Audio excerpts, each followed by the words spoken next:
Bonjour à tous, c'est sur Eli de Hana Senesh. On se retrouve. Nous avions quitté Hana Senesh, cette grande figure d'Israël morte trop jeune, à 23 ans. Hier, en 1943, elle était en Palestine et elle était prête à s'engager dans l'armée britannique comme 36 autres volontaires pour aider les Juifs d'Europe. La petite Hongroise qui n'a revu ni son frère ni sa mère depuis le début de la guerre et qui écrit toujours de nombreux poèmes, dont le fameux Eli, a entendu comme le monde entier des bruits terrifiants qui arrivent de l'Europe concernant le sort réservé aux Juifs. Elle commence donc son entraînement pour les services secrets en Égypte comme parachutiste. Les Anglais ne voulaient pas de femmes, on peut l'imaginer, pour ces missions ultra dangereuses, mais Hana se fait remarquer par son énergie et sa détermination, et elle est acceptée, et elle s'engage très très vite pour une mission de sauvetage des Juifs hongrois. Le 13 mars 1944, elle est parachutée en Yougoslavie avec 2 collègues masculins, Yoel Palgi et Peretz Goldstein.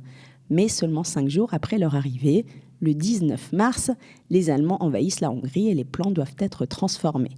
Hana et ses compagnons sont contraints de rester 3 mois supplémentaires en Yougoslavie. Durant ces mois, elle va forcer l'admiration de tous, partisans yougoslaves dans les montagnes, qui disent n'avoir jamais vu une telle énergie et un tel courage. Elle devient une légende.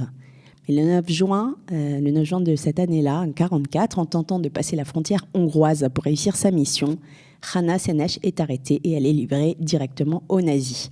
Les nazis ne l'épargnent pas, ils l'attachent à une chaise, ils la torturent pendant plusieurs heures.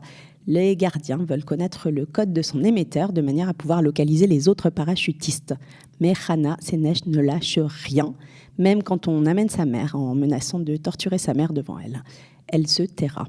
Incroyable Hana Senesh, mieux que Wonder Woman, dont on parle beaucoup en ce moment, qui utilise en prison un miroir pour envoyer des signaux aux Juifs détenus dans les autres cellules et qui communique avec eux en utilisant de grandes lettres hébraïques découpées qu'elle place une par une sur sa fenêtre et en dessinant l'étoile de David dans la poussière.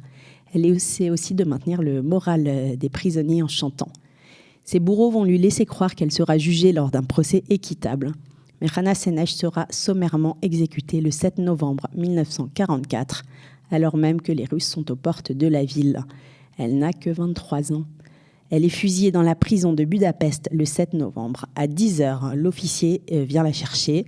2 soldats l'escortent jusqu'à la cour. Un poteau d'exécution se tient près du mur gris de briques sur le côté de la petite chapelle de la prison. On lui attache les mains derrière le dos. Elle refuse qu'on lui bande les yeux.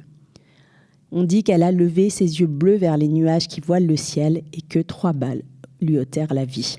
Hana Senesh avait des renseignements secrets sur elle et elle ne parla jamais. Le 26 mars 1950, sa dépouille sera ramenée en Israël et enterrée au mont Herzl. Les lignes suivantes ont été trouvées dans la cellule de Hana après son exécution. 1, 2, 3, 8 pieds de long, 2 enjambées, le repos est sombre. La vie est un point d'interrogation éphémère. 1, 2, 3, peut-être une autre semaine, ou le mois prochain pourra me trouver encore ici. Mais la mort, je la sens proche. J'aurai eu 23 ans en juillet prochain. J'ai joué à ce qui importait le plus, les dés ont roulé, j'ai perdu.